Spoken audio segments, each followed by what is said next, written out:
Ito pong kontrobersyang ito, ang involved dito, white taxi, itong mga Dimetro. Tama po, Manong Ted. Okay. May sinasabi po yung whistleblower dito na naireklamong at na-trace po ng DOTR na may mga airport police na humihingi ng 40% sa kanilang kinikita. Kumbaga, kaya sila nakakapasok diyan kasi pinapayagan ng airport police. Ano po ang inyong masasabi doon, sir?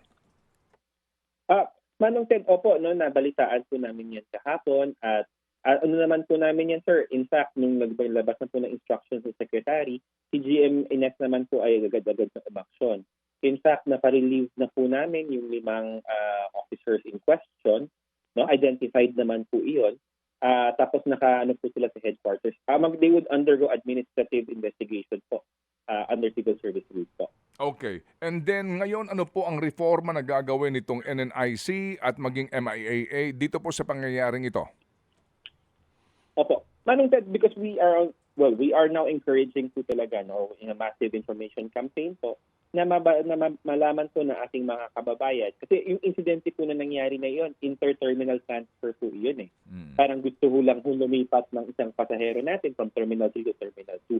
Ngayon po, sinasabi ho namin at ini-encourage ho namin lahat ng aming mga pasahero, kung kayo po ay lilipat lamang ng terminal, kung maaari na gamitin na lang po yung interterminal na shuttle, no? Yung meron ho kasi libreng posters ang NNIC, around 20 shuttles po yan na umiikot sa 3 terminal natin. Every 10 minutes po may makukuha silang sakay daan. Libre ho yan, wala akong bayad. Kahit ho may dala silang bagahe, pwede ho sila sumakay doon.